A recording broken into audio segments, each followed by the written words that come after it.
1913, there was a Negro pugilist, his name was Jack Johnson. Now, old Jack Johnson, he was the toughest man in the whole wide world. He used to walk around whopping people upside the head, making all sorts of money. Like I say, old Jack Johnson, he was a pugilist. He was a pugilist by preference and by profession. And one day, old Jack came walking on down by the pier side. He's just walking on down. His manager come walking on down by the pier side. He says, "Hi, Jack." He says, "Hi, manager." This is what you doing. He says, "I'm just walking on down by the pier side." He says, "What's up?" He says, "I got a gig for you." He says, "Got a gig for me?" He says, "That's right." He says, "Whereabouts?" He says, "Over in England." He says, "What am I gonna do over there?" He says, "Well, you're going over and whop this guy upside the head and make all sorts of money."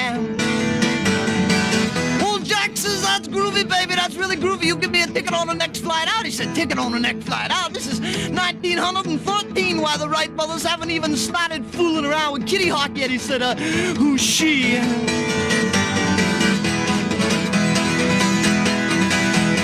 Midnight on the sea, the band was playing there. My God, farewell, Titanic, farewell.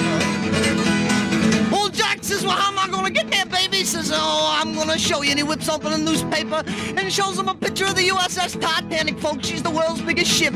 She's made out of good wood and good iron. They said she'd never go down.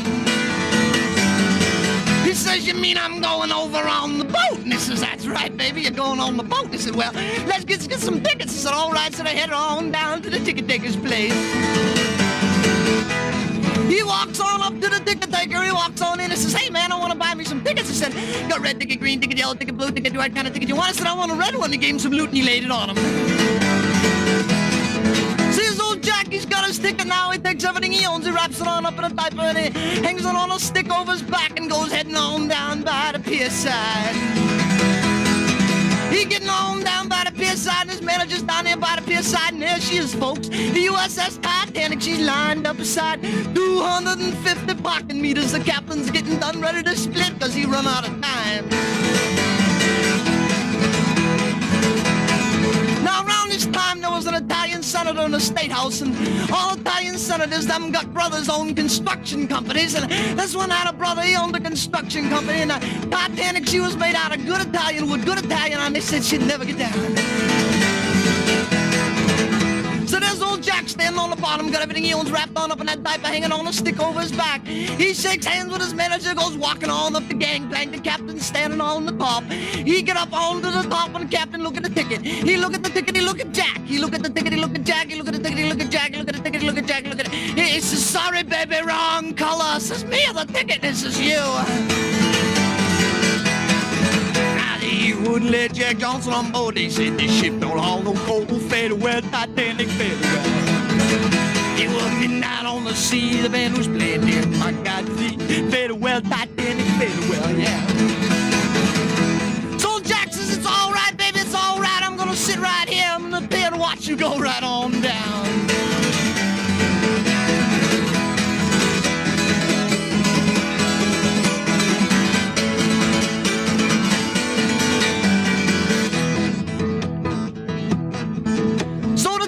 She sails on out into the North Sea. She's out there floating around in and out between the icebergs, and old Jack standing on the pier. I gotta tell you about the people on the Titanic. Now, first of all, there's a whole bunch of Jewish people from Miami. They're jumping up and down, they're laughing, they're drinking booze, they're trading wives and Cadillacs and diamonds and having all sorts of good, clean party fun.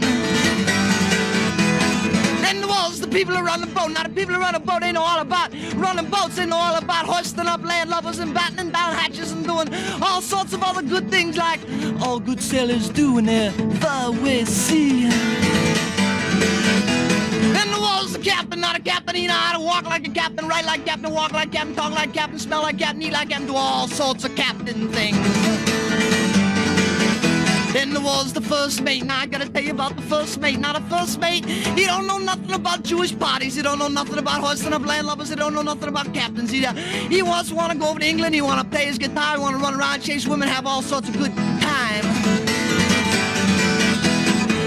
And it Anyways, this fella, his sideburns has been just a little too long. He give away. See, he been down in Mexico. He been working in this rope factory down in Mexico now. Down in Mexico, they make rope out of this funny little hemp plant that grows wild in the ground. Some of you people grow it in flower pots under your bed. Anyways, down there, and he's making rope out of this funny marijuana plant. And one day, the rope factory, she catch fire, and he run back on in to save his lunch. He's got 2 sardine sandwiches. Running back on in to save his lunch. He gets inside, and there's all this funny smoke floating around up inside. And he gets some of this funny smoke up inside his head, and he sit down in the middle of the fire, and he say,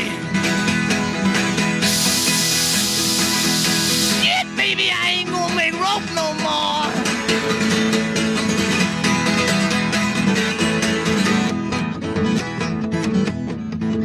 See, take everything he owned, he wrap it up in a diaper and a knapsack too, and he hanging on down through the Titanic. He get to the Titanic, he standing on the bottom, walking on up the gangplank. The captain standing on the top. The cap says, "What you got, boy?" Says, "I'm coming on. This is what you got." And this is where I got me 2 changes of BVDs. I got me my guitar, I got me my address book, a pair of socks, 4 Mass Marvel comic books, a tennis racket, and 497.5 feet of rope. He says 497.5 feet of rope. What do you got that for? He says, "I just carry it." So he says, "It's all right, go on board. And he did. It was midnight on the sea, the band was playing in my goddamn very well, Titanic, very well.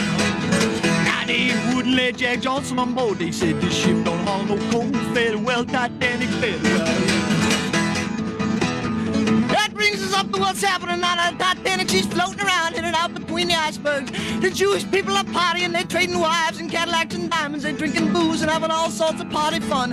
Everybody else is hoisting up landlubbers and battening down hatches. The first mate is hanging over the rail, he's having himself a little smoke. He's digging the iceberg, having himself a little smoke, and it's the captain's time to do his thing. The captain comes on out. Remember I told you about the captain? He knows how to walk like captain, ride like captain, talk like all sorts of captain. He comes on out and he's standing out. His thing right now is that he's got to go out and test the wind, so he casts his nose up into the north wind and he goes,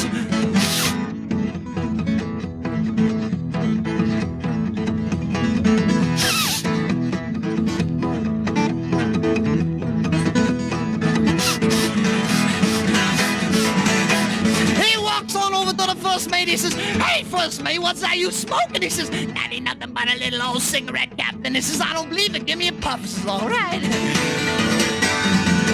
So the captain take himself a little puff. Nothing happened right away. He says, "It's all right. It's just a cigarette. I'm going for a walk." And that's what it did, folks. He went for a walk. He went out walking around the boat. He went walking toward the wheelhouse. He walked around the wheelhouse once.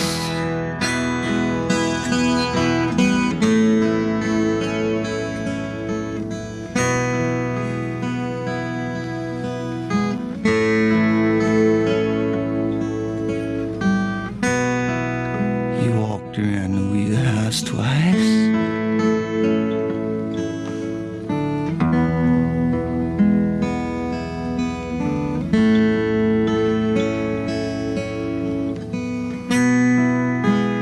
On the 3rd time around the wheelhouse,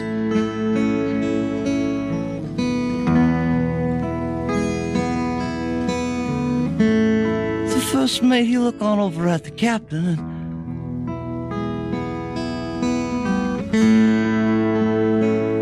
and he say,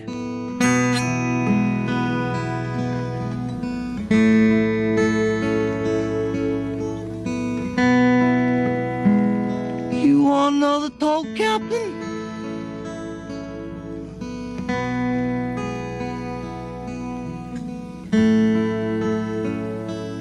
And the captain, he say,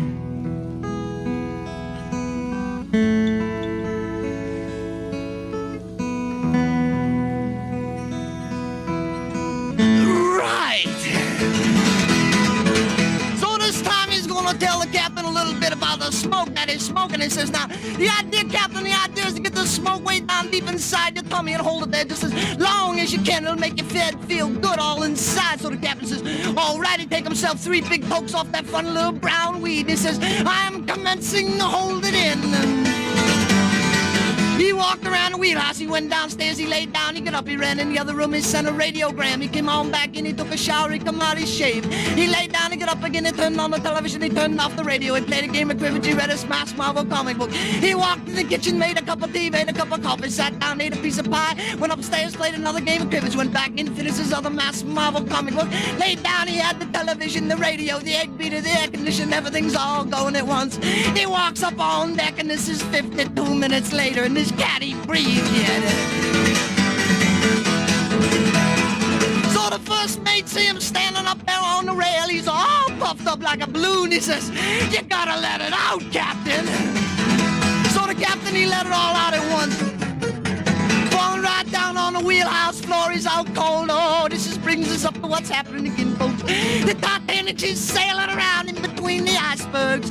Everybody else is having parties. The Jewish people, they're jumping up and down. They're trading wives and Cadillacs and diamonds and drinking booze.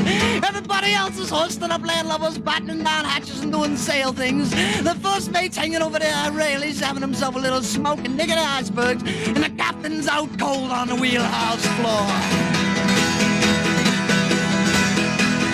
It was midnight on the sea, the band was playing him, my God, see, very well, Titanic, very well. Now they wouldn't let Jack Johnson on board, they said the ship don't haul no coal, very well, Titanic, very well.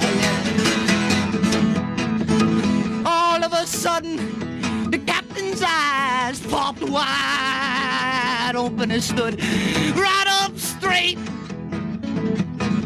grabs a hold of the wheel, looks on out at the bow of that boat, and he say, "I'm gonna move you, baby." And it did right on into an iceberg, and she went right on down. It was midnight on the sea, the band was playing it, my God, very well, Titanic, very well.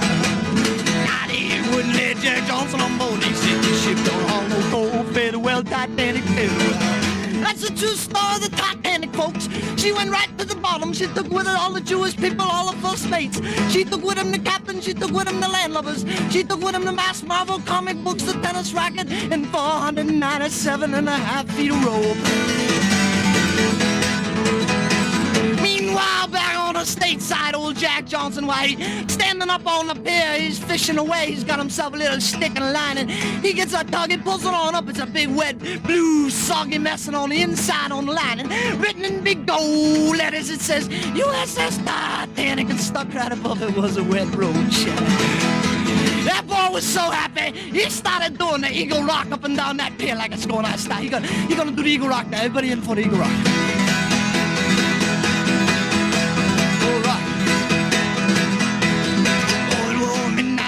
See, the band was playing near my God, very well, Titanic, very well. Now they wouldn't let Jack Johnson on board, they said the ship don't haul no coal, very well, Titanic, very well, Titanic going down.